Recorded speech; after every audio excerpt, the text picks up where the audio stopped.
ದರ್ಶನ್ ಅಷ್ಟೇ ನೋಡಕ್ ಹೋಗಿದ್ದು ನಾನು. ನನ್ನ ಕಣ್ಣಲ್ಲಿ ಬೇರೆ ಏನೂ ಇರಲಿಲ್ಲ. ಅವ್ರಿಗೆ ಅನಿಸಿತ್ತು ನಾನು ಬರ್ತೀನಿ ಅಂತ ಗೊತ್ತಿದ್ದಿರ್ಬೋದು, ಏನೋ ಗೊತ್ತಿಲ್ಲ ನನಗೆ. ಆದರೆ ಮೊದಲನೇ ನೋಟ ಹೇಗೆ ನನ್ನನ್ನು 25 ವರ್ಷ ಸಂಭ್ರಮಕ್ಕೆ ಕರೆದಿದ್ರು, ಈ ನೋವಿನ ಒಂದು ಸಮಯದಲ್ಲೂ ನಾನು ಅವ್ರ ಹತ್ರಕ್ಕೆ ಹೋಗಿ ಹೇಗೆ ಹೋಗ್ತೀನಿ, ಯಾವ ದರ್ಶನ್ ಅವ್ರನ್ನ ನಾನು ನೋಡ್ತೀನಿ ಕಣ್ಮುಂದೆ ಅಂತ ನನಗೆ ಭಾರಿ ನನಗೆ ಕುತೂಹಲಕಾರಿ. ಇನ್ನೂ ಒಂದು ಈ ಹೇಗೆ ನಾನು ಅಯ್ಯಪ್ಪನ ಎದುರುಗೊಳ್ಬೇಕು ಅನ್ನುವಂಥದ್ದು ನನಗೆ ಅರ್ಥನೇ ಆಗಲಿಲ್ಲ. ಆದರೆ ಆತ ನನ್ನನ್ನು ನೋಡಿದಾಗ ಆಗಿರೋ ಸಂತೋಷ ಏನೂ ಗೊತ್ತಾಗಲಿಲ್ಲ. ತಬ್ಕೊಂಡ್ಬಿಟ್ವಿ ಇಬ್ಬರು, ಕಣ್ಣಲ್ಲಿ ತಬ್ಕೊಂಡು ಹತ್ಬಿಟ್ಟೆ ರೀ ನಾನು. ಅದು ಏನೋ ಹೀಗೆ ಗೊತ್ತಿಲ್ಲ. ಬಹುಶಃ ನನ್ನ ತಾಯಿಯವ್ರು ಹೇಳಿರೋದು ಆ ಮಾತುಗಳು ಅದೇನೋ ಅದು ಅಚ್ಚಳಿ ಉಳಿದ್ಬಿಡ್ತು. ಅಣ್ಣ ಅಂತ ಕೂಗಿರುವಂಥ ಮಾತು ನನಗೆ ಅದೊಂದೇ ನನಗೆ ಇನ್ನೂವರೆಗೂ ನನಗೆ ನನ್ನ ಕೊನೆ ಉಸಿರುವರೆಗೂ ಅದು ಹಾಗೇ ಇರುತ್ತೆ. ಬಂದಿಯಲ್ಲ ಅಣ್ಣ ಅಂತಂತ ಹೇಳಿದ್ರು. ಅಪ್ಪ ದೇವ್ರೆ ಯಾಕಪ್ಪ ಬರಲ್ವ ನಾನು ಅಂತ ಕೇಳಿದೆ. ಏನೋ ಪಾಪ ಭಾರಿ ಅದು ಆ ಒಂದು 10 ನಿಮಿಷ ಅಲ್ಲಿ ಸಂಭ್ರಮದ ಒಂದು ಅಪ್ಪಿಗೆ, ಇಲ್ಲಿ ನೋವಿನ ಒಂದು ಅಪ್ಪಿಗೆ. ತುಂಬಾ ಜನ ಡಿ ಬಾಸ್ ಅಭಿಮಾನಿಗಳು ಆ ಕ್ಷಣ ಎದುರು ನೋಡಿದ್ರು. ಏನ್ ಮಾತುಕತೆ ಆಗಿರಬಹುದಪ್ಪ, ನಮ್ಮ ಅಣ್ಣನಿಗೆ ಏನಾದ್ರೂ ಪಶ್ಚಾತ್ತಾಪ ಕಾಡ್ತಾ ಇದೆಯಾ, ಬದಲಾಗಿದ್ದಾರ ನಟ ದರ್ಶನ್ ಅಥವಾ ಬದಲಾಗ್ತಿದ್ದಾರ ಒಳಗಡೆ, ಆ ಪ್ರಶ್ನೆ ಇದೆ ಕೆಲವರಿಗೆ. ಎಲ್ಲ ಬದಲಾವಣೆ ಆಗಿದ್ದಾರೆ. ಅವರು ಮೊದಲು ಹೀಗಿದ್ರು ಅನ್ನುವಂಥದ್ದು ಕೂಡ ಎಲ್ಲ ಒಂದ್ ಕಡೆ ತನಗೆ ಈ ಪಾಪ ಮಾಹಿತಿ ನೀಡುವಂಥವ್ರು ಪಾಪ ಆತನಿಗೆ ಯಾವುದೋ ಒಂದೆರಡು ಮಾತುಗಳು, ಕೋಪ ಅನ್ನುವಂಥದ್ದು ಸಹಜ. ಕೋಪ ಮಿತಿ ಮೀರಿದಾಗ ಇದೇನು ಅನ್ನುವಂಥದ್ರಲ್ಲಿ ಆಶ್ಚರ್ಯ ಆಗತ್ತೆ ಒಂದೊಂದು ಸರಿ.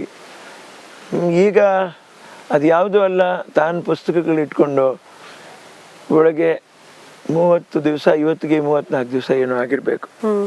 34 ದಿವಸ 4 ಗೋಡೆಗಳ ಮಧ್ಯೆ ಯಾರ ಹತ್ರನೂ ಜಾಸ್ತಿ ಮಾತುಕತೆ ಇರಲ್ಲ. ಮೌನಕ್ಕೆ ಜಾರ್ದಾಗ ಗೋಡೆಗಳಿಗೆ ಏನ್ ಹೇಳ್ತೀವಿ, ತಾನು ಗೋಡೆ ನೋಡ್ಕೊಂಡು ಏನ್ ಮಾಡ್ಬೋದು, ಏನ್ ಯೋಚನೆ ಮಾಡ್ಬೋದು, ಪುಸ್ತಕ ಎಷ್ಟೊತ್ತು ಓದ್ಬೋದು, ಓದ್ತಾ ನಿದ್ದೆ ಬರ್ಬೋದಾ, ಬಂದಿರತ್ತಾ, ಅದು ಬಂದಿರಲ್ಲ. ತನ್ನ ದಿನಚರ್ಯ ಏನಿತ್ತು, ತಾನು ಮಾಡ್ಬೇಕಾದಿಲ್ಲ, ಬಾಕಿ ಎಷ್ಟಿತ್ತು ಎಲ್ಲವೂ ತನ್ನ ಜವಾಬ್ದಾರಿಗಳು, ಇಷ್ಟೊತ್ತಿಗೆ ಇದೆಲ್ಲ ಆಗ್ಬೇಕಾಗಿತ್ತಲ್ಲ, ಯಾಕಾಗ್ಲಿಲ್ಲ, ಇವೆಲ್ಲ ಅವ್ರಿಗೆ ಅರಿವಾಗಿರೋದು. ಆಮೇಲೆ ತಾನು ಮನಸ್ಸಿನಲ್ಲಿ ಹೇಗೆ ನೊಂದ್ಕೊಳಕ್ಕಾಗಲ್ಲ ಅಂತ ಒಬ್ಬ ಮನುಷ್ಯ ನೊಂದ್ಕೊಂಡಿದ್ದಾರೆ, ಸ್ವರ್ಗಿದ್ದಾರೆ ತಕ್ಕ ಮಟ್ಟಿಗೆ.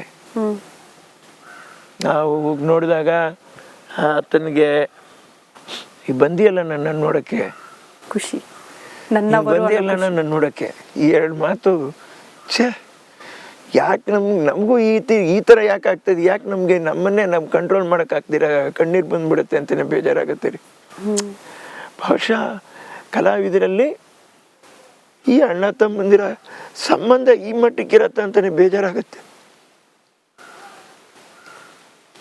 ತಾಯಿ ಕಳ್ಕೊಂಡ್ಬಿಟ್ಟಿದ್ದೇವ್ರ ನಾವು. ಹೌದು, ಆ ನೋವಿಂದ ಆಚೆ ಬಂದಿಲ್ಲ ಇನ್ನು. ಅವ್ರು ಯಾರು ಎತ್ತನ ನನಗೆ ಗೊತ್ತಿಲ್ಲ.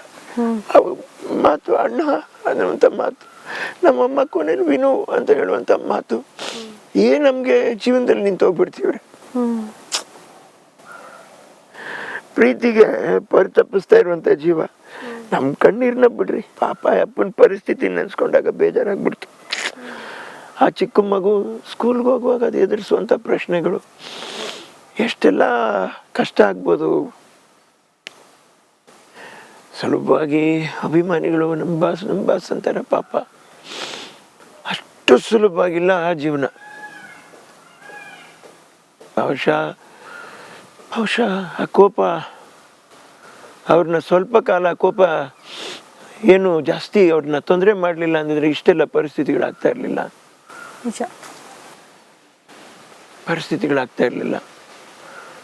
ಇಷ್ಟು ಜನರು ನೋವನ್ನು ಬಯಸುವಾಕೆ ಆಗಿರ್ಲಿಲ್ಲ.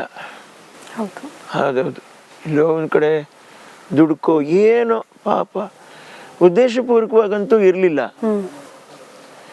ಇದು ಯಾವ ತರ ಆಯ್ತು ಅನ್ನುವಂಥ ತುಂಬಾನೇ ಆಶ್ಚರ್ಯ ಆಗತ್ತೆ. ಎಷ್ಟು ಯೋಚನೆ ಮಾಡಿದ್ರು ಆ ಥರ ನನಗೆ ದರ್ಶನ್ ಅವ್ರ ಹತ್ರ ಕ್ರೂರತ್ವ ಕಾಣಲಿಲ್ಲ.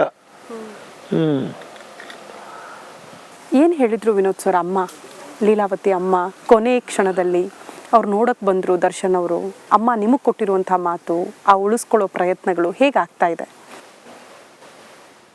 ಖಂಡಿತ ಖಂಡಿತ ಅವರ ಈ ಪರಿಸ್ಥಿತಿನಲ್ಲಿ ನಾನು ಅವರು ಬಹುಶಃ 8ನೇ ತಾರೀಕೇನೋ ನಾನು 4ನೇ ತಾರೀಕು 5ನೇ ತಾರೀಕು ಅವ್ರಿಗೆ ಕರೆ ಮಾಡಿದಾಗ ಅವಾಗಲೂ ನನ್ನ ಗಂಟ್ಲಲ್ಲಿ ಬದಲಾವಣೆ ತುಂಬ ಇತ್ತು. ಯಾಕಣ್ಣ ಒಂಥರ ಇದೆ ಗಂಟ್ಲು, ಮೈ ಸರಿ ಇಲ್ವಾ, ಯಾಕೋ ನಿಮಗೆ ಮೈ ಸರಿ ಇಲ್ಲ.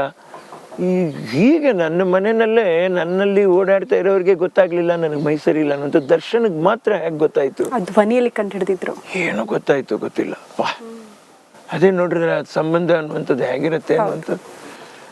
ನಾನು ಅವ್ರನ್ನ ಒಳ್ಳೆಯವರು ಅಂತ ಸಮರ್ಥಿಸ್ಕೊಳಕ್ಕೋ ಅಥವಾ ಅವ್ರು ಮಾಡಿದ್ದೆಲ್ಲ ಸರಿ ಅಂತ ಹೇಳಕ್ಕೋ ನಾನು ಇದನ್ನ ಹೇಳ್ಕೊತಾ ಇಲ್ಲ.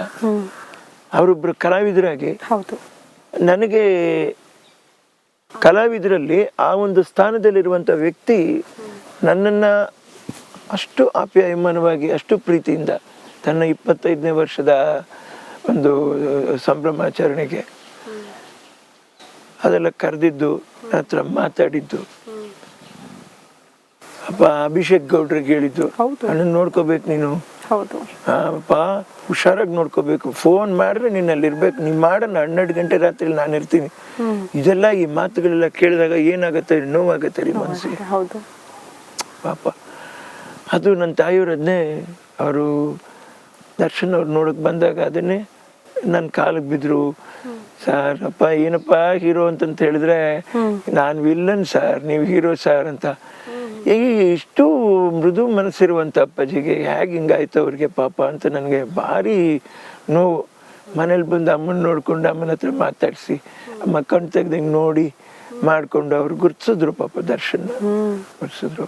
ಇಲ್ಲೆಲ್ಲ ತೊಂದರೆ ಕೊಡಬೇಡಿ, ಮಾತಾಡ್ಸೋಕೆ ಹೋಗ್ಬೇಡಿ ಅಮ್ಮ, ರೆಸ್ಟ್ ತಗೊಳ್ಳಿ ಅಂತ ಹೇಳಿದ್ರು. ಕುತ್ಕೊಂಡು ಡೈನಿಂಗ್ ರೂಮ್ನಲ್ಲಿ ಸ್ವಲ್ಪ ಹೊತ್ತು ಮಾತಾಡ್ಬಿಟ್ಟು ದೇವರದು ನಾನು ಮೃತ್ಯುಂಜಯ ಹೋಮ ಮಾಡ್ತಾ ಇದ್ರೆ ತನ್ನ ಕೈ ಮುಕ್ಕೊಂಡು ಹೋದ್ರು. ಅಮ್ಮ ಹೇಳಿದ್ರು ನನಗೆ, ದರ್ಶನ್ನು ನನ್ನ ಕೈಲಿ ಆಶೀರ್ವಾದ ತಗೊಂಡಿದ್ದು ಹುಡುಗಪ್ಪ. ಇವತ್ತು ಒಂದು ಮಾತು ನಾನು ಹೇಳಕ್ ಹೋಗ್ತಾ ಇದ್ದೀನಿ, ಇದರಿಂದಲೇ ಅಂತ ನಾನು ಹೇಳಕ್ ಇಷ್ಟಪಡಲ್ಲ. ಪುರುಚಿಪಿತ್ತನ್ ಅಂತ ಒಂದು ಸಿನಿಮಾ ಶೂಟಿಂಗು MG ರಾಮಚಂದ್ರನ್ ಅವ್ರದ್ದು ತಮಿಳಿನಲ್ಲಿ. ಅಮ್ಮವರ ಒಂದು ಆಶೀರ್ವಾದ ತಗೊಳ್ಳೋ ಸನ್ನಿವೇಶ ಅದು ತಗೊಂಡು ನಾವು ಮಾರನೇ ದಿವಸಕ್ಕೆ ಮುಖ್ಯಮಂತ್ರಿಗಳಾಗೋಗ್ತಾರೆ. ಹಾಗೆ ರಜನಿಕಾಂತ್ ಅವರು,